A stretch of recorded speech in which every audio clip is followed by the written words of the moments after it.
आज बात उस फिल्म की होगी जिसका इंतजार सिर्फ एक फिल्म का इंतजार नहीं था, बल्कि वो हर उस हिंदुस्तानी के दिल की धड़कन थी जिसने 90s के दौर को जिया है। जी हाँ, मैं बात कर रही हूँ बॉर्डर 2 की। जब बॉर्डर आई थी तो उसने सिनेमा हॉल्स को स्टेडियम में बदल दिया था, और अब सालों बाद जब उसका सीक्वल आया है तो सवाल सिर्फ एक था, क्या ये वो जादू, वो जज्बा और वो संदेशे आते हैं वाला इमोशन दोबारा जगा पाएगी? मैंने ये फिल्म देखी और सच कहूँ तो थिएटर से बाहर निकलते वक्त मेरे रोंगटे खड़े थे। आज के इस डिटेल रिव्यू में हम पर्दाफाश करेंगे कि क्या बॉर्डर 2 सच में वो बिग स्क्रीन वॉर स्पेक्टिकल है जिसका वादा किया गया था। तो चलिए बिना किसी देरी के शुरू करते हैं। सबसे पहले बात करते हैं फिल्म की कहानी की। देखिए, वॉर मूवीज में हम कहानी से ज्यादा एग्जीक्यूशन यानी उसे पर्दे पर कैसे उतारा गया है उस पर ध्यान देते हैं, लेकिन यह कहानी में भी दम है। जहां पहली बॉर्डर लोंगेवाला की लड़ाई पर आधारित थी, बॉर्डर 2 हमें एक नए मोर्चे पर ले जाती है, लेकिन रूह वही पुरानी है। फिल्म की शुरुआत ही आपको बता देती है कि मामला इस बार बहुत बड़ा है। कहानी उन शूरवीर जवानों की है जो दुश्मन की भारी तादाद के सामने चट्टान बनकर खड़े हैं। स्क्रीन प्ले की बात करूं तो राइटर्स ने इस बात का पूरा ख्याल रखा है कि फिल्म सिर्फ गोलियों और बम धमाकों का शोर न बनकर रह जाए। हर फौजी का अपना एक बैकग्राउंड है, उनकी फैमिली है, उनके इमोशंस हैं।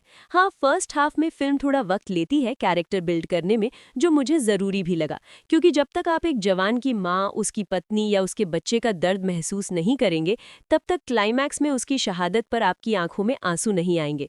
और यकीन मानिए, इंटरवल के बाद जब असली जंग शुरू होती है तो आप पलक झपकाना भूल जाएंगे। स्क्रीन प्ले आपको जकड़ कर रखता है, और एक भी पल ऐसा नहीं आता जब आपको लगे कि सीन को बेवजह खींचा जा रहा है। अब आते हैं उस पॉइंट पर जिसकी चर्चा हर जगह है, फिल्म का स्केल। जब मैंने फिल्म के विजुअल्स देखे तो मेरे मुंह से बस एक ही शब्द निकला, वाओ।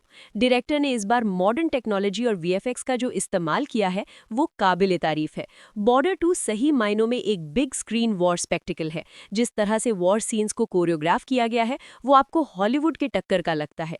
टैंक बैटल्स, रात के अंधेरे में होती बमबारी और धूल मिट्टी से सने चेहरों पर वो तिरंगे का जुनून, सब कुछ इतना रियल लगता है कि आप खुद को उस युद्ध के मैदान में महसूस करने लगती हैं।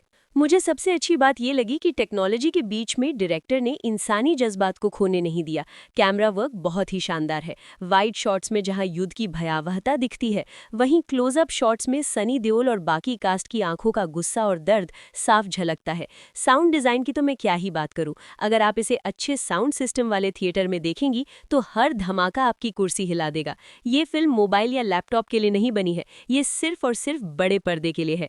एक्टिंग की बात करें तो शुरुआत तो शेर से ही होनी चाहिए। सनी देओल जब वो पर्दे पर आते हैं और अपनी उस भारी भरकम आवाज में डायलॉग बोलते हैं तो थिएटर में सन्नाटा छा जाता है।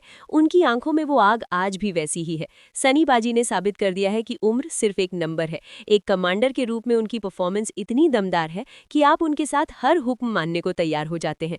उनकी दहाड़ ही दुश्मन के छक्के छुड़ाने के लिए काफी है।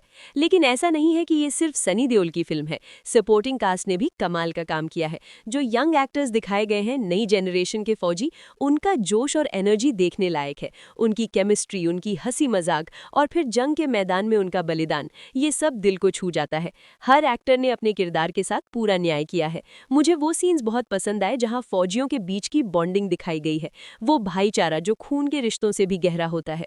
बॉर्डर फिल्म की जान उसका संगीत था। बॉर्डर 2 के लिए ये एक बहुत बड़ी चुनौती थी। क्या गाने वैसे बन पाए? देखिए, संदेशे आते हैं जैसा जादू दोबारा बनाना नामुमकिन है, लेकिन इस फिल्म का म्यूजिक और बैकग्राउंड स्कोर फिल्म की जान है। जब इमोशनल सीन्स में बैकग्राउंड स्कोर बजता है तो वो सीधे आपके दिल पर वार करता है।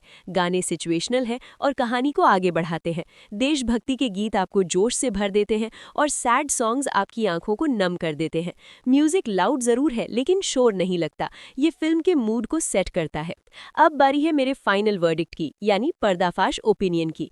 देखिए, बॉर्डर 2 कोई ऐसी फिल्म नहीं है जिसे आप लॉजिक के तराजू पर तौले। हो सकता है कुछ जगहों पर आपको सिनेमैटिक लिबर्टी ज्यादा लगे या कुछ डायलॉग्स थोड़े मेलोड्रामेटिक लगे, लेकिन सच कहूं, जब बात देश की आती है तो ये सब मायने नहीं रखता। मेरे नजरिए से बॉर्डर 2 एक कंप्लीट पैकेज है। ये आपको रुलाती है, ये आपको हंसाती है, और सबसे जरूरी बात, ये आपको गर्व महसूस करवाती है। ये उन फिल्मों में से है जिसे देखने के बाद जब आप थिएटर से बाहर निकलती हैं तो आपका सीना गर्व से चौड़ा हो जाता है। फिल्म की सबसे बड़ी जीत यह है कि ये पुरानी बॉर्डर की लेगेसी यानी विरासत को खराब नहीं करती, बल्कि उसे सम्मान के साथ आगे बढ़ाती है। अगर आप एक अच्छी एक्शन फिल्म देखना चाहते हैं तो इसे देखिए, अगर आप सनी देओल के फैन हैं तो इसे देखिए, और अगर आप एक हिंदुस्तानी हैं और अपने फौजियों के लिए दिल में इज्जत रखते हैं तो बॉर्डर 2 देखना तो बनता है बॉस। ये फिल्म दिमाग के लिए नहीं, दिल के लिए बनी है। तो दोस्तों, ये था मेरा डिटेल रिव्यू और ब्रेकडाउन फिल्म बॉर्डर 2 का। क्या आपने ये फिल्म देख ली है? अगर हाँ तो मुझे कमेंट्स में बताइए कि फिल्म का कौन सा सीन देखकर आपके रोंगटे खड़े हो गए, और अगर नहीं देखी तो आप किसका इंतजार कर रही हैं? टिकट बुक कीजिए और अपनी फैमिली के साथ जाइए। जाने से पहले अगर आपको मेरा ये रिव्यू और ये अंदाज पसंद आया हो तो प्लीज़ पर्दाफाश रिव्यू को सब्सक्राइब करना मत भूलना और बेल आइकन ज़रूर दबा देना ताकि अगला रिव्यू आप मिस ना करें। मैं मिलती हूँ आपसे अगले वीडियो में एक और फिल्म का पर्दाफाश करने के लिए। तब तक के लिए अपना ख्याल रखिए और अच्छी फिल्में देखते रहिए। जय हिंद।